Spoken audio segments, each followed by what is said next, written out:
101.5 WBNQ, today's best music. I'm very excited to have two people in my studio who I last talked to online while they were in China. The Jaegles, who are celebrating their 20th anniversary with a trip to China, and they stopped by the World's Fair. So I wanted to invite Drew and Jen into the studio. So welcome and happy belated anniversary. Thank you. Thank you. Let's talk really quick about each of you. Jen, what do you do for a living? Where are you at? What's up? I work in State Farm Okay. in Geographic Information Systems. Okay, and Drew, what about you? Same place, State Farm Systems. I'm responsible for StateFarm.com. After 20 years of marriage, is that where you guys met? No, actually, we met. I grew up in Peoria. She grew up in Dunlap, and we met in high school, junior year. And just by coinkydink, you ended up at the same company? Sorta. Intentionally. It makes planning out vacation time, I'm guessing, a little bit easier. Oh, absolutely. Well, you guys have apparently traveled the globe. As I went to your blog after you emailed us and said, hey, we're listening to you online while we're over in China, I learned that you two are very much world travelers. Drew, before China, where was your last big trip?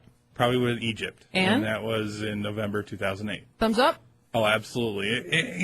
China was much nicer, I think, overall, but Egypt, the history is just amazing. And Jen, who is the biggest instigator of wanting to travel, you or Drew? Definitely me. And where are your favorite places to travel? China has been the best so far. Egypt was definitely an experience. I would recommend going there as well. But China, the people were just amazing, very hospitable, friendly, very much fun-going image that interested in meeting them and learning a lot about them. So I learned just as much about myself as I did about them on the trip. Were you too intimidated by the language barrier? Jen's been good about planning vacations, and we've intentionally, when we do these big trips, is we go with a company that does a private guide, private driver kind of scenario. Mm-hmm. So that takes a tremendous amount of stress. Someone that's obviously bilingual. Absolutely. That would be helpful. Yes. So to answer your question, we speak English. and then we're fine once we get there, and as long as we trust our guide. As long as we can come to the airport, someone is holding our sign that says our names, we're good.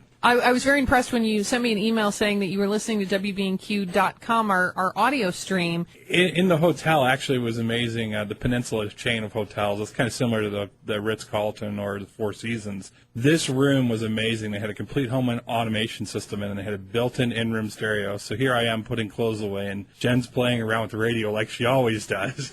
And sure enough to hear your voice on the radio, I'm like, huh? What's going on? And she had tuned in. And that was at 8 o'clock at night, right? Right. Sounded actually really nice because all we've heard for the last, at least for the first 5 days, was people speaking Chinese. So it was a little bit of home. Yeah, yes. Absolutely. I think what you did was an incredible trip, an enviable trip. But the World's Fair, I have lots of questions. So hang on, we're going to have more with Drew and Jen Jaegle about their trip to the World's Fair in China in just a moment here on WBNQ. Have you ever been to a World's Fair before? No, we haven't. First time. How do you explain it to somebody who doesn't understand it? I would just say it's really an exhibition of introducing other countries to the hosting country.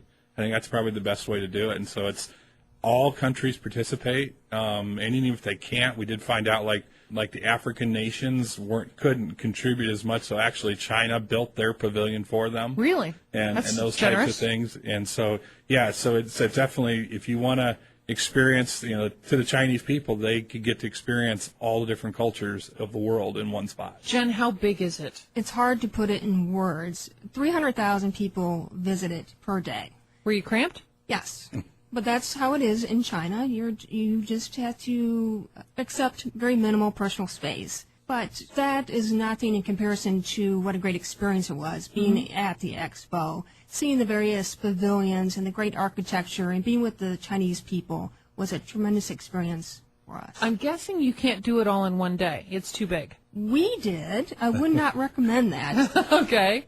Well, you guys had an 18-day trip to plan, so Right. one day at the World's Expo. And was it expensive to get in? Not at all. It's very reasonable price, and even they gave away one free ticket per family in Shanghai because they wanted to pay back, so to speak, the people of Shanghai for all the inconvenience that took place to build the World's Fair. Okay. It takes years to put together these structures, and I'm not even sure. How long is it going to be open? It's open till October, end of October. Okay. And they actually, when you mentioned it, they started, we learned from our guide that they started 5 years ago building it, and they built a subway line, they built a new bridge, And the actual fair is split over a river on two sides of the river, and it's a 5-kilometer square of expo space. And Now, as I have to say, though, I'm afraid the U.S. is not representing well, because as I went to the website earlier and said, okay, I see what everybody else is doing, what did we add?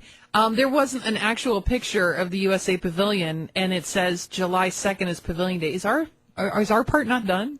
No, it's open. That was one of the few. So Jen had mentioned the crowds, and so one of the things was it was an average for the really nice booth or pavilions. It was a 2 to 3 hour wait. I mean, just massive numbers of people. But we were able, through our guide and our U.S. passports, we were able to kind of scoot to the front of the line. Oh, you cheaters! I would have done it too. Yeah.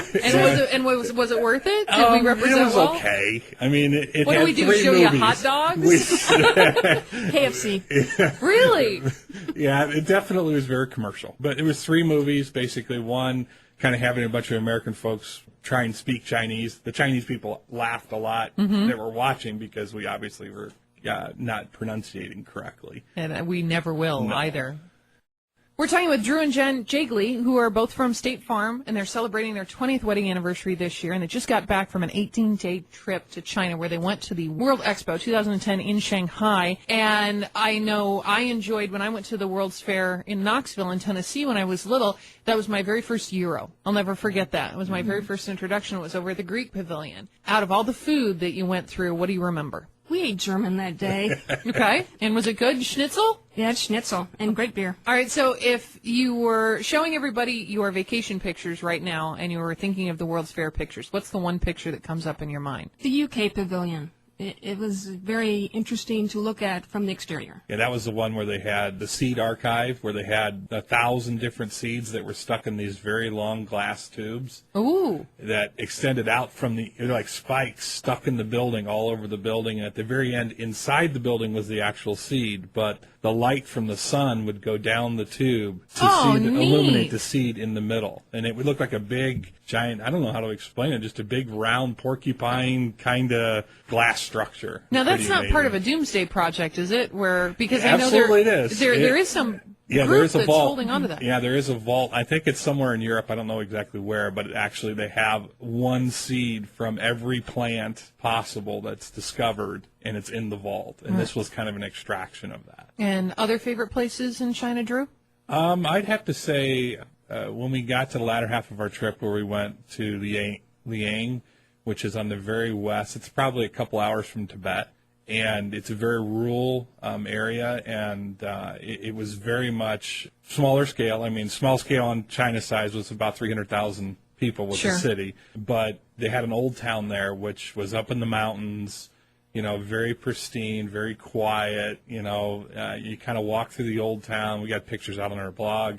And, just very small streets, a lot of shops around, those types of things, but it was the first time, and I guess what sticks in my mind is the first time we got to relax.